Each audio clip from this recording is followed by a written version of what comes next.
2025 का स्वरूप हमने समझ लिया। अब समय है इस फरवरी महीने में होने वाले एक महत्वपूर्ण परिवर्तन को पहचानने का। यदि आप किसी किले या विशाल भवन का निर्माण करना चाहते हैं, तो सबसे पहले एक मजबूत नींव की जरूरत होती है। एक बार नींव मजबूत हो जाए, तो यह सुनिश्चित हो जाता है कि निर्माण कार्य सफलतापूर्वक पूरा होगा।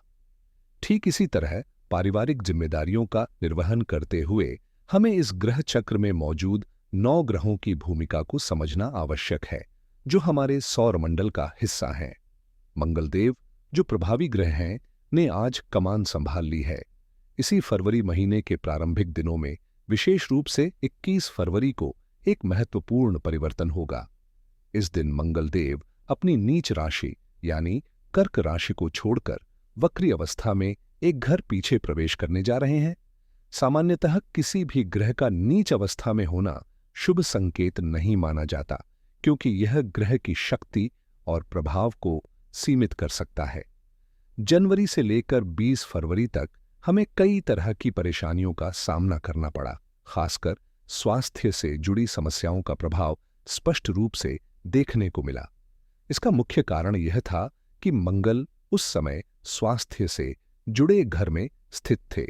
अब चूंकि मंगल अपनी पूर्व स्थिति से परिवर्तन कर चुके हैं और जल तत्व की राशि को छोड़कर वायु तत्व की राशि में प्रवेश कर गए हैं, इसलिए इस बदलाव का प्रभाव हमारे जीवन में एक नई ऊर्जा और संतुलन ला सकता है।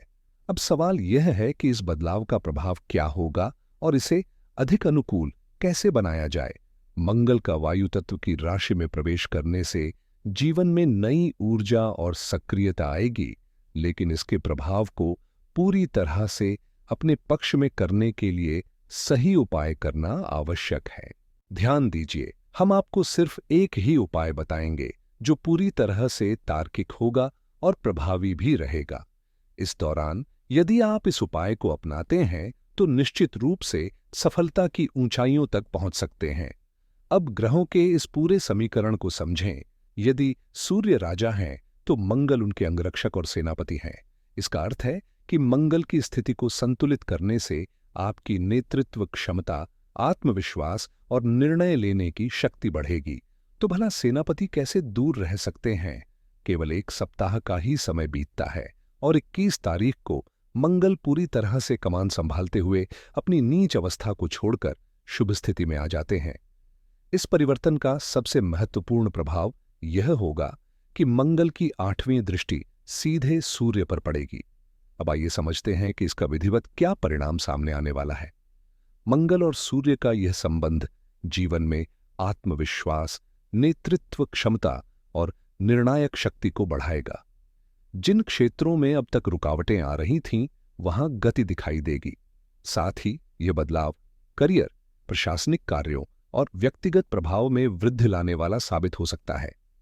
अब स्वास्थ्य के लिए यह समय अत्यंत शुभ हो गया है। यदि जनवरी से अब तक आप किसी तरह की शारीरिक परेशानी या अस्वस्थता का अनुभव कर रहे थे, तो अब इसमें सुधार देखने को मिलेगा। मंगल का सीधा संबंध हमारे रक्त संचार और पाचन तंत्र से होता है, और जब मंगल दूषित होता है तो अनायास ही क्रोध, गुस्सा और एंग्जाइटी बढ़ जाती है। यदि आपने पिछले कुछ समय में इन समस्याओं का सामना किया है, तो अब निश्चिंत रहें। मंगल का यह परिवर्तन आपके लिए खुशखबरी लेकर आया है। मंगल अब आपके 12वें घर में उपस्थित रहकर आपको किसी बड़े निवेश के अवसर की ओर ले जा सकता है। हो सकता है कि फिलहाल आपके पास निवेश के लिए पर्याप्त धन न हो, लेकिन इस ग्रह स्थिति के प्रभाव से ऐसे अवसर बन सकते हैं जहां धन की व्यवस्था स्वयं हो जाए। यह समय आपको सोच समझकर निर्णय लेने और सही अवसर को पहचानने की दिशा में प्रेरित करेगा। इस फरवरी से लेकर 2 अप्रैल तक मंगल का यह गोचर बना रहेगा और यह निश्चित रूप से एक शुभ परिणाम देने वाला रहेगा। मंगल आपके लिए पंचमेश और प्रबल योग कारक ग्रह हैं, जिससे यह समय विशेष रूप से लाभकारी सिद्ध होगा। इस अवधि में आप शेयर बाजार या अन्य निवेश क्षेत्रों में पैसा लगा सकते हैं, क्योंकि ग्रहों की स्थिति आपको अनुकूल लाभ दिलाने में सहायक होगी। इसके अलावा आपको किसी पुराने कार्य का अप्रत्याशित लाभ भी मिल सकता है, जो पहले किए गए प्रयासों का फल हो सकता है। जो विद्यार्थी हैं, उनके लिए भी यह समय विशेष रूप से महत्वपूर्ण रहेगा, क्योंकि मंगल की ऊर्जा से उनका आत्मविश्वास और एकाग्रता बढ़ेगी, जिससे पढ़ाई में सफलता प्राप्त करना आसान होगा।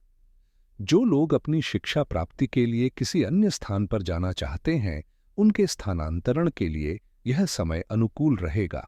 चूंकि 12वां घर विदेशों से जुड़ा होता है, इसलिए यदि आप विदेश से संबंधित किसी कार्य में संलग्न हैं या वहीं निवास करते हैं, तो मंगल की इस स्थिति का प्रभाव आपके लिए लाभदायक रहेगा। मंगल 12वें घर में स्थित होकर आपको विदेशों से जुड़े नए अवसर प्रदान कर सकता है। पंचमेश होने के कारण यह समय आपके लिए निर्णायक सिद्ध होगा। आपके द्वारा लिए गए महत्वपूर्ण फैसलों का परिणाम अब सामने आ सकता है। मंगल, जो आपके लिए एक प्रबल योग कारक हैं, इस दौरान आपके लिए सकारात्मक परिवर्तन लाने में महत्वपूर्ण भूमिका निभाएंगे। अब चूंकि मंगल का प्रभाव आपके 10वें घर पर पड़ रहा है, वे इस अवधि में कर्म क्षेत्र के स्वामी बनते हैं। शास्त्रों में मंगल को धरणी गर्भ संभूतम विद्युत कांति संप्रभ कुमार मंगलम प्राणम महम कहा गया है, जिसका अर्थ है कि मंगल अपार ऊर्जा और शक्ति के प्रतीक हैं। आपके करियर से जुड़ी सभी गतिविधियों का नियंत्रण अब मंगल के पास है।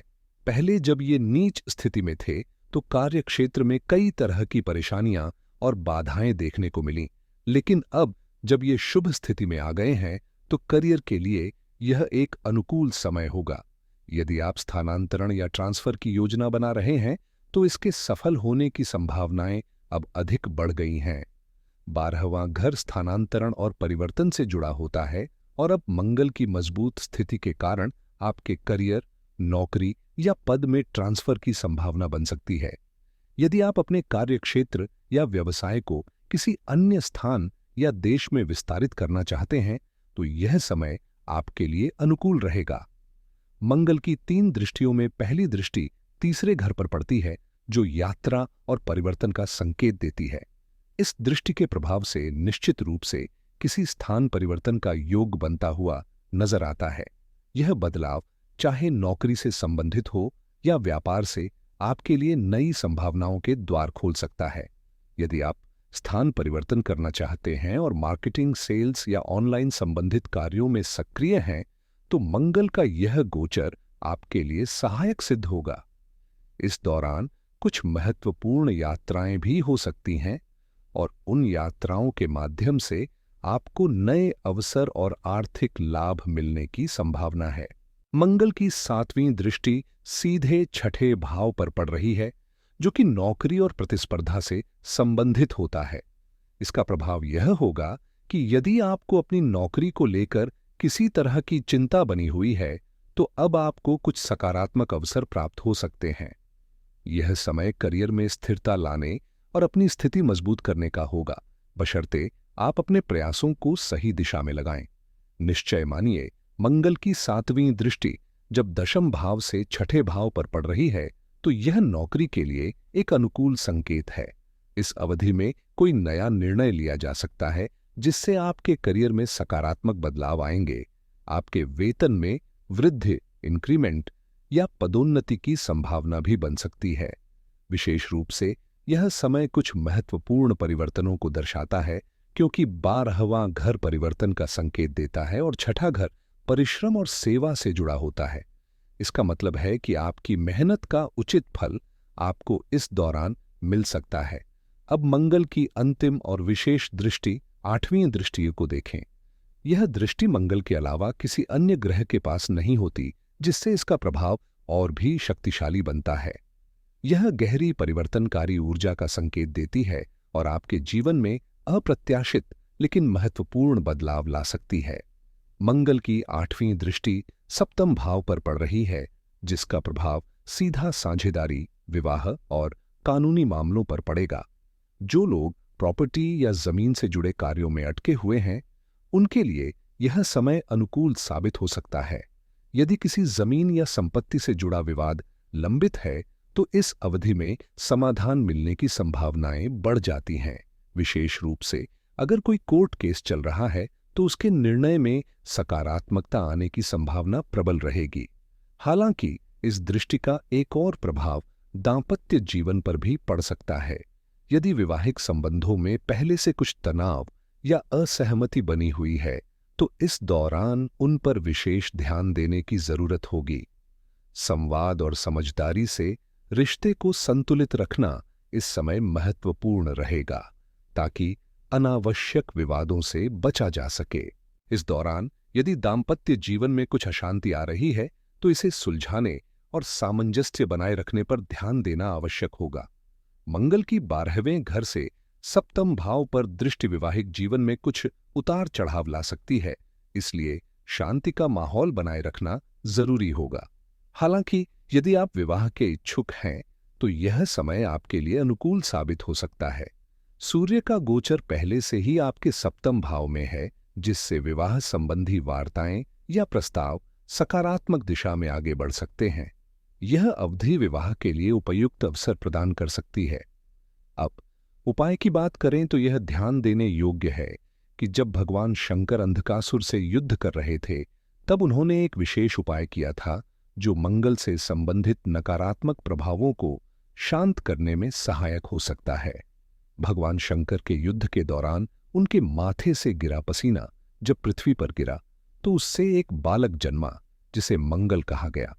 माता पृथ्वी ने उसका पालन पोषण किया, इसलिए मंगल को भूमिपुत्र भी कहा जाता है।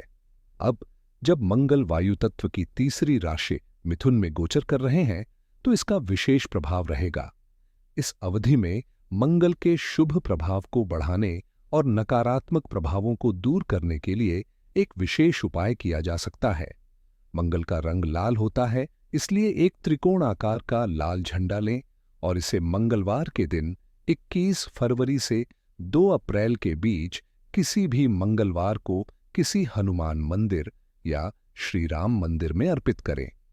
यह कार्य आप स्वयं भी कर सकते हैं या किसी पंडित जी को देकर वहां ध्वजा लगवा सकते हैं। यह उपाय मंगल के प्रभाव को संतुलित करेगा, जिससे आपको करियर, स्वास्थ्य और वैवाहिक जीवन में सकारात्मक परिणाम प्राप्त हो सकते हैं। इस उपाय का प्रभाव समझने के लिए हमें इसके प्रतीकात्मक अर्थ को देखना होगा।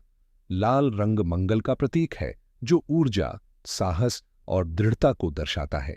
वायु तत्व की राशि मिथुन में स्थित मंगल का संबंध गति, संचार और परिवर्तन से है। जब लाल झंडा मंदिर में स्थापित होगा और हवा में लहराएगा, तो यह इस बात का संकेत होगा कि जीवन में मौजूद अवरोध और रुकावटें धीरे धीरे समाप्त हो रही हैं। जिस प्रकार झंडा अपने स्थान पर मजबूती से टिका रहता है और वायु के साथ लहराता है, उसी तरह यह उपाय जीवन में स्थिरता और गतिशीलता दोनों को संतुलित करेगा।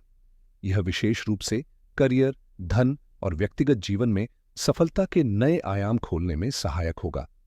इस उपाय से यह उम्मीद की जा सकती है कि जीवन में जो भी बाधाएं आ रही थीं, वे दूर होंगी और एक नई सकारात्मक ऊर्जा का संचार होगा, जो उन्नति और सफलता की ओर ले जाएगी। आप सभी ने इसे समझा और जाना। यदि मेरा समझाने का प्रयास आपको उपयोगी और सार्थक लगा हो, तो हमेशा की तरह इस बार भी अपना स्नेहपूर्ण लाइक और कमेंट देना न भूलें। और हाँ, यदि आपने अभी तक चैनल सब्सक्राइब नहीं किया है, तो कृपया इसे सब्सक्राइब जरूर करें। पुनः आप सभी के लिए एक मंगलमय दिवस की शुभकामनाओं के साथ। जय श्री राम, जय हनुमान।